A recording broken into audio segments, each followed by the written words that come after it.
Hello friend, welcome back to my YouTube channel study material. Friend, आज हम start करने वाले हैं एक थ्योरम। ठीक है, ये जो थ्योरम है ये हमारे पास क्लास 12th में भी आती है और अंडर ग्रेजुएशन के अंदर जो हमारे पास सेमेस्टर 5 आता है उसके अंदर भी हमारे पास एक मैथ में आती है। ठीक है, तो उस यूनिट का नाम है मैट्रिक्स। तो मैट्रिक्स के अंदर जो हम करने वाले हैं एक थ्योरम। ठीक है, तो थ्योरम मैंने लिख के रखी है। पहले हम उसकी थ्योरम की स्टेटमेंट करेंगे, उसके बाद हम उसके ऊपर प्रूफ करेंगे। लेकिन वीडियो को स्टार्ट करने से पहले हमारे चैनल को सब्सक्राइब कर दीजिए, बेल आइकन को ऑल पे सेट कर दीजिए ताकि मैं जितनी भी वीडियो बनाऊं उनकी नोटिफिकेशन आप तक आराम के साथ पहुंच सके। तो चलिए इसी बात पे करते हैं वीडियो को स्टार्ट। तो आपको क्या करना है, जो हमारे पास ये थ्योरम है इसको आप थ्योरम को समझने के लिए आपको दो टॉपिक को समझना पड़ेगा। पहला टॉपिक जो हमारे पास है वो हमारे पास सिमेट्रिक मैट्रिक्स, और जो हमारे पास सेकंड टॉपिक है उसका नाम है स्क्यू सिमेट्रिक मैट्रिक्स। ठीक है, तो ये तो बिल्कुल इजी है, ये मैं इस वीडियो में भी थोड़ा समझाऊंगा। लेकिन आपको अगर डीप में समझना होगा तो आप जाइए, डिस्क्रिप्शन में भी लिंक मिल जाएगा या ऊपर आई टैब दिख रहा होगा उसके ऊपर क्लिक कीजिए और देखिए हमारे पास सिमेट्रिक और स्क्यू सिमेट्रिक मैट्रिक्स क्या होता है। चलो करते हैं स्टार्ट। ये जो टॉपिक है ये हमारे पास क्लास 12th में भी आता है और क्लास 12th के अलावा हमारे पास जो ग्रेजुएशन सिस्टम है, अंडर ग्रेजुएशन एनईपी जो हमारे पास है, उसमें जो हमारे पास सेमेस्टर 5 है उसके अंदर हमारे पास एक मैथ है जिसका नाम है लीनियर अलजेब्रा। ठीक है, तो लीनियर अलजेब्रा के अंदर हमारे पास ये थ्योरम आती है और हमारे पास क्लास 12th में भी ये थ्योरम आती है। ठीक है, तो हमारे पास थ्योरम का स्टेटमेंट लिख के रखी है। थ्योरम हमारे पास स्टेटमेंट ये बताती है कि एनी स्क्वायर मैट्रिक्स, मतलब कोई भी square matrix can be expressed as the, मतलब उसको हमने एक्सप्रेस करना है कैसे, as the sum of symmetrics and skew symmetric matrix. मतलब जो हमारे पास सिमेट्रिक मैट्रिक्स है और दूसरा हमारे पास स्क्यू सिमेट्रिक मैट्रिक्स है, इन दोनों को हमने सम करके दिखाना है। ठीक है, हमें तो पता होता है, हमारे पास तो पता है कि हमारे पास जो सिमेट्रिक मैट्रिक्स है वो हमारे पास स्क्वायर मैट्रिक्स होता है और स्क्यू सिमेट्रिक मैट्रिक्स वो भी हमारे पास क्या होता है, एक स्क्वायर मैट्रिक्स। थ्योरम है, इसका प्रूफ हम स्टार्ट करते हैं। तो लिखते हैं सबसे पहले प्रूफ। देखो सिंपल, हमारे पास प्रूफ जो है, प्रूफ में हमें क्या करना है, सबसे पहले हमारे पास पता होना चाहिए हमारे पास शो क्या करना है। तो हम लिखेंगे वी हैव,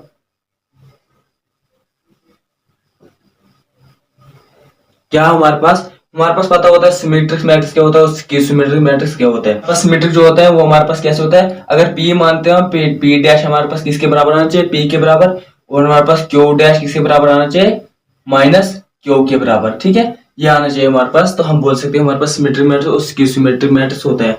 इसमें क्या करना है, हमने सम निकालना है। तो सम को क्या करेंगे, सबसे पहले ए से डिनोट करेंगे। तो हम लिखेंगे A is equal to symmetric matrix क्या हमारे पास 1/2 ए प्लस ए डैश, डाल दो इधर 1/2 ए प्लस ए डैश। ठीक है, प्लस क्योंकि एडिशन करना है ना, सम करना है इन दोनों का। Skew symmetric matrix, skew symmetric matrix हमारे पास क्या होता है 1/2 ए माइनस ए डैश। ठीक है, यही हमारे पास होता था। ये हमने क्या करना है, प्रूफ करना है, ये हमने दिखाना है प्रूफ करके। वैसे लिख सकते हैं देयरफॉर जो हमारे पास ए है वो किसके बराबर है, इसको हमने पी माना। ठीक है, ये हमारे पास क्या है, पी है और ये हमारे पास क्यू है। तो हम लिखेंगे इधर पी प्लस क्यू, ये हमने फाइंड करना है। हम लिखेंगे वियर पी, जहां पे हमारे पास क्या है, P is equal to 1/2 a plus a dash, और हमारे पास क्यू क्या होता है 1/2 ए माइनस ए डैश। यही हमारे पास होता है पी और क्यू, क्योंकि हमारे पास ये पी है और ये हमारे पास क्यू है। इन दोनों का सम करके हमें दिखाना है। ठीक है, ये हमारे पास पढ़ लिया हमने पीछे, जिनने वो वाली वीडियो देखी है डिस्क्रिप्शन में जाए, आपको लिंक मिल जाएगा। अब देखो यहाँ से हमें क्या करना है, नो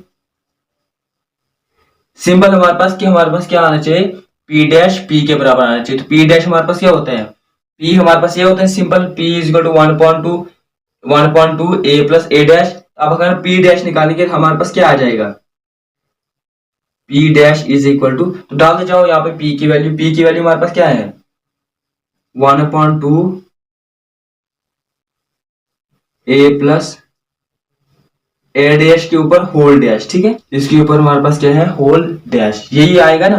देखो पी की वैल्यू डी हमारे पास क्या है 1/2 ए प्लस ए डैश, डाल दो इधर। उसके बाद पी डैश, तो डैश भी इसके ऊपर आ जाएगा। इसका मतलब डैश का मतलब होता है ट्रांसपोज। ट्रांसपोज हमारे पास पढ़ लिया है, जिनने वो वाली वीडियो नहीं देखी है डिस्क्रिप्शन में जाए, आपको लिंक ट्रांसपोज का भी मिल जाएगा। तो ट्रांसपोज भी जाने की, ट्रांसपोज हमारे पास क्या होता है, मतलब रो वाले एलिमेंट को कॉलम वाले एलिमेंट में चेंज करना और कॉलम वाले एलिमेंट को रो वाले एलिमेंट में चेंज करना होता है। अब देखो इसके बाद हम क्या करेंगे, सिंपल 1/2 एज आएगा, ये बन जाएगा हमारे पास ए डैश, क्योंकि डैश इसके साथ भी हो जाएगा, ए डैश प्लस ए डैश और होल डैश, ठीक है, ए के ऊपर, इस ए के ऊपर होल डैश भी आ जाएगा, उसके बाद ब्रैकेट क्लोज। देखो सिंपल है, हमारे पास क्या है, ए डैश, ये डैश इसके साथ भी आ जाएगा और ये डैश इसके साथ भी आ जाएगा, इसके साथ ऑलरेडी एक डैश है और एक डैश और हो गया। तो अगर हम ट्रांसपोज को ट्रांसपोज करेंगे तो वो हमारे पास फिर भी वही कौन सा पहले वाली टर्म आती है जो हमारे पास पहली टर्म होती है। तो हम यहाँ से क्या लिखेंगे, is equal to 1/2 a dash plus, यहाँ पे देखो इसमें ये होता है कि अगर ट्रांसपोज के ऊपर ट्रांसपोज करेंगे तो हमारे पास किसके बराबर आता है, ए के बराबर आता है। ये हमारे पास नोट लिखा होता है, ठीक है, ट्रांसपोज के ऊपर। इसका प्रूफ भी मैंने करवाया, जिनने वो वाली वीडियो नहीं देखी डिस्क्रिप्शन में जाए, आपको लिंक मिल जाएगा। तो ए ट्रांसपोज के ऊपर जब ट्रांसपोज करेंगे हमारे पास किसके बराबर आएगा, ए के बराबर आएगा। हम लिखेंगे यहाँ पे ए, ठीक है, तो हम लिखेंगे बिकॉज, लिख भी सकते हैं आगे बिकॉज ए ट्रांसपोज के ऊपर ट्रांसपोज इज इक्वल टू ए, ठीक है। डबल ट्रांसपोज जब आता है हमारे पास तो क्या आ जाता है, ए आ जाता है।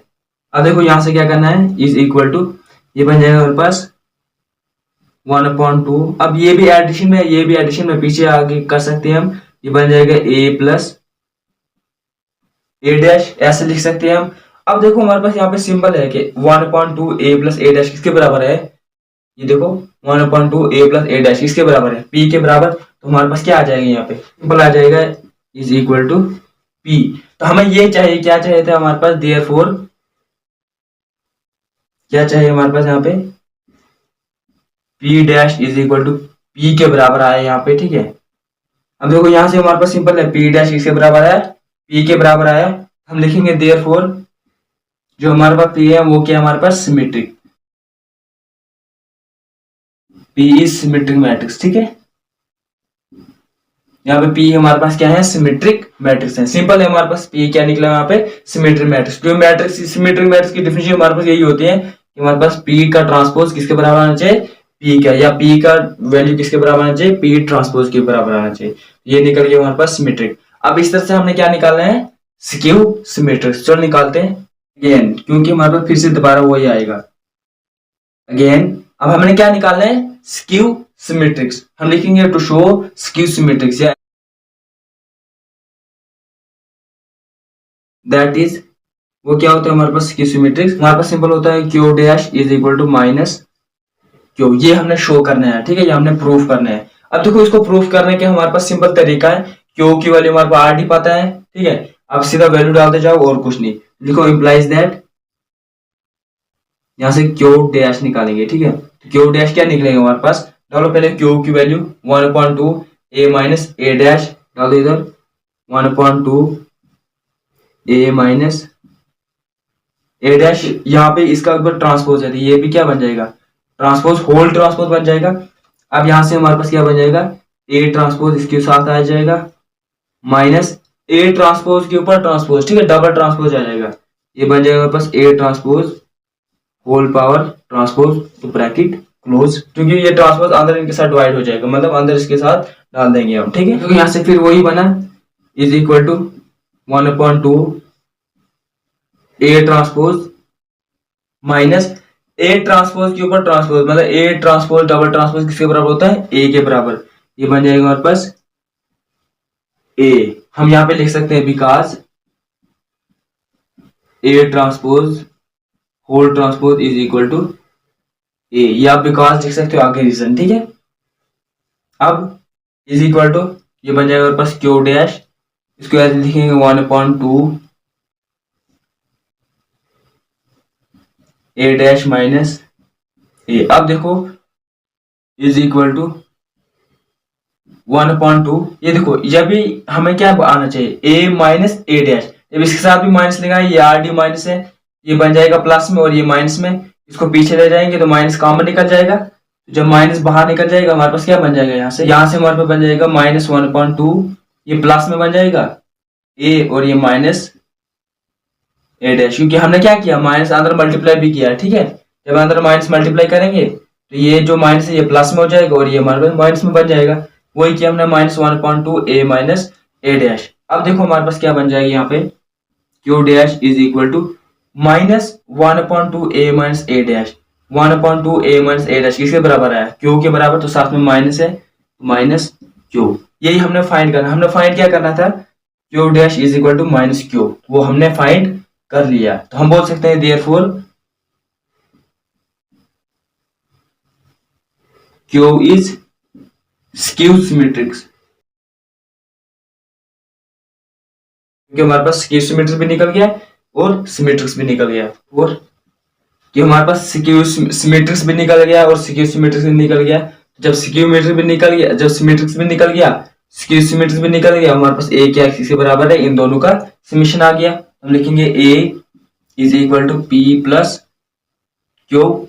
सिंपल है, हमारा पी हमारे पास क्या है, P is symmetric and Q is skew सिमेट्रिक्स।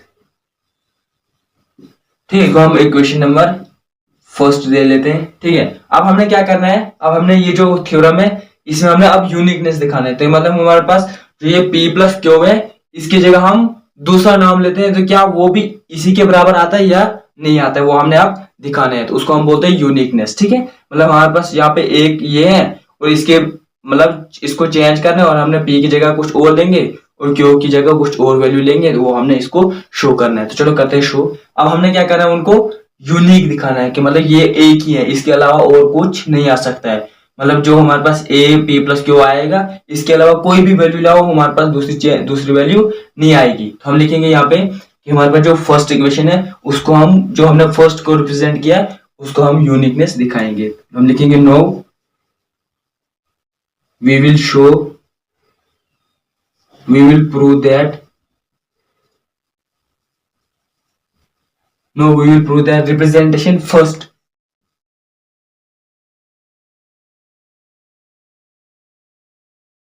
is unique। ये हमने शो करना है कि हमारे पास जो रिप्रेजेंटेशन फर्स्ट है वो हमारे पास क्या आना चाहिए, यूनिक आना चाहिए। तो उसके लिए हमें क्या करना पड़ेगा, ये जो इक्वेशन फर्स्ट है इसके लिए हमें इक्वेशन सेकंड और बनानी पड़ेगी। उसमें हमारे पास पी और क्यू की जगह हम दूसरी वैल्यू लेनी पड़ेगी। तो हम क्या लिखेंगे, पी की जगह हम आर लिखेंगे और क्यू की जगह हम एस लिख लेंगे। तो लिखेंगे देयरफॉर वो जो यूनिक है उसके लिए हमारे पास दूसरी इक्वेशन बनानी पड़ेगी, क्योंकि हमारे पास दो इक्वेशन होनी चाहिए तभी हमारे पास यूनिक आएगा। जब वो दूसरी इक्वेशन को हम ऐड करेंगे तो वो हमारे पास किसके बराबर आना चाहिए, इक्वेशन फर्स्ट के बराबर ही आना चाहिए। तो हम लिखेंगे a is equal to p की जगह हम r लेंगे और q की जगह हम s लेंगे। इसको देते हैं इक्वेशन नंबर सेकंड। ठीक है, इसमें हमने यहाँ पे जैसे ये लिखा था, फिर हमने क्या लिखा था, where p is symmetric and q is skew symmetric. तो इसमें हमारे पास क्या माना, r सिमेट्रिक और s इज स्क्यू सिमेट्रिक। तो लिखेंगे where r is symmetric and S is skew symmetric। इसमें इसलिए ये कर रहे हैं क्योंकि हमारे पास यहाँ पे सिंपल यूनिक होना चाहिए। यूनिक का मतलब कि हमारे पास जो P है वो R के बराबर आना चाहिए। याद रखना, P किसके बराबर, R के बराबर। हमारे पास जो दूसरी चीज है Q, वो किसके बराबर आना चाहिए, S के बराबर आना चाहिए। ये दो हमने क्या करना है, अभी इसमें प्रूव करने हैं। ठीक है, यूनिकनेस दिखाने के मतलब इक्वल आने चाहिए, पी आर के बराबर और क्यू एस के बराबर। तो लिखो यहाँ पे इंप्लाइज दैट, हमने क्या दिखाना है, इसका ट्रांसपोज करना है। करो A transpose is equal to, A हमारे पास किसकी वैल्यू है, आर प्लस एस। तो हमें क्या करना है, इसका ट्रांसपोज करना है, आर प्लस एस का ट्रांसपोज इज इक्वल टू, कर दो यहाँ से, ये अलग अलग हो जाएगा, ये बन जाएगा आर ट्रांसपोज, ठीक है, इसके साथ भी प्लस एस ट्रांसपोज।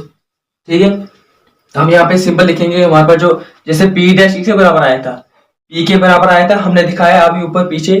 ठीक है, तो वही हमने यहाँ पे वैल्यू पुट करनी है कि हमारे पास जो आर डैश है वो किसके बराबर आएगा, आर के बराबर, और क्यू डैश माइनस क्यू के बराबर, मतलब माइनस एस डैश के बराबर। कि हमारे पास जो ए डैश है वो किसके बराबर है, ए डैश इज इक्वल टू, ये देखो आर डैश की जगह हम क्या लिख सकते हैं यहाँ पे, आर, क्योंकि जैसे पी डैश पी के बराबर आया तो आर डैश किसके बराबर आएगा, आर के बराबर, और plus S dash, S dash यहाँ पे किसके बराबर लिख सकते हैं हम, माइनस क्यू डैश, मतलब माइनस एस के बराबर, माइनस एस। ठीक है, इसको हम रीजन भी लिख सकते हैं बिकॉज लिख सकते हैं because P dash is because R dash is equal to R and S dash is equal to minus S। ये बिकॉज हम लिख सकते हैं, रीजन लिख सकते हैं हम क्यों।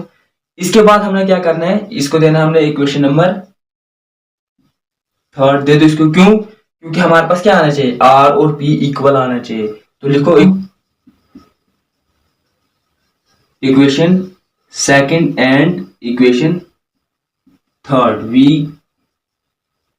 गेट। देखो हमारे पास क्या मिल जाएगा, यहाँ से हमारे पास अगर R निकालना है तो ये देखो R कैसे और निकलेगा, यहाँ पे प्लस S है, यहाँ पे माइनस S है, ये आपस में क्या हो जाएगा, कैंसल, और ये बन जाएगा हमारे पास। देखो R प्लस R कितना हो जाएगा, 2R। हम लिख सकते हैं इधर 2R इज इक्वल टू, यहाँ पे देखो माइनस S और प्लस S आपस में क्या हो जाएगा, क्योंकि सब्ट्रैक्ट जब करेंगे मतलब एडिशन जब करेंगे तो एडिशन हमारे पास क्या हो जाएगा, माइनस S और प्लस S आपस में कैंसल। फिर हमारे पास क्या बचता है, a प्लस ए डैश। तो लिखते हैं हम a प्लस ए डैश, और यहां से अब r की वैल्यू निकालो, r is equal to a plus a dash divide by 2 is equal to. अब देखो यहाँ हमारे पास r इज इक्वल टू ये निकला r, और p हमने किसके बराबर माना था, a plus a dash divide by 2। ठीक है, जब ये आपस में मल्टीप्लाई हो जाएगा ये बन जाएगा a plus a dash divide by 2। यही निकला है हमारे पास a plus a dash divide by 2, तो ये हमारे पास किसके बराबर आया था, p के बराबर। तो हमारे पास यूनिकनेस निकल गई। देखो ना r किसके बराबर आया, p के बराबर। तो वही तो हमें दिखाना था कि p r के बराबर आया और r p के बराबर आया, मतलब ये हमारे पास यूनिकनेस निकल गया कि हमारे पास सिमेट्रिक क्या निकल गई, यूनिकनेस। अब हमने क्या दिखाना है, स्क्यू सिमेट्रिक्स। ऊपर एडिशन किया था और नीचे हम सब्ट्रैक्ट करेंगे। तो ये देखो ये क्या बन जाएगा हमारे पास, a माइनस ए डैश हो जाएगा। ठीक है, जब सब्ट्रैक्ट करेंगे फिर plus R dash minus R dash क्या हो जाएगा, कैंसल, प्लस एस और माइनस माइनस कितना होता है, प्लस एस। ये बन जाएगा 2s, 2s is equal to, यहाँ पे प्लस आर और माइनस आर आपस में कैंसल, फिर a और माइनस ए डैश, क्योंकि सब्ट्रैक्ट कर रहे हैं राइट को राइट के साथ, लेफ्ट को लेफ्ट के साथ। ये बन जाएगा हमारे पास a माइनस ए डैश। अब यहाँ से s की वैल्यू निकालो, a minus a dash divide by 2। अब ये किसके बराबर आया था, ये तो हमारे पास क्यू के बराबर आया है। तो हम क्या लिखेंगे, s is equal to Q. ये भी निकल गया हमारे पास। देखो स्क्यू सिमेट्रिक्स माना था, वो भी हमारे पास यूनिकनेस आ गई। अब यहाँ पे क्या लिखेंगे 10, कि जो हमारे पास रिप्रेजेंटेशन फर्स्ट थी और रिप्रेजेंटेशन सेकंड वो आपस में क्या है, सेम है। तो हम लिखेंगे रिप्रेजेंटेशन 10, द रिप्रेजेंटेशन सेकंड, जो हमारे पास रिप्रेजेंटेशन सेकंड थी वो हमारे पास सेम आई किसके, representation as first is the same as the representation first. यही हमने शो करना था, ये हमारे पास निकल गया। Therefore P is equal to R and Q is equal to S। ये हमारे पास यूनिकनेस दिखाना था और ये हमारे पास यूनिकनेस निकल गया। हम लिखेंगे हेंस प्रूव्ड। ये हमारे पास हेंस प्रूव्ड निकल गई थ्योरम। यही हमने शो करना था। ये थी आज की वीडियो हमारे पास, जिसके अंदर आज हमने किया थ्योरम।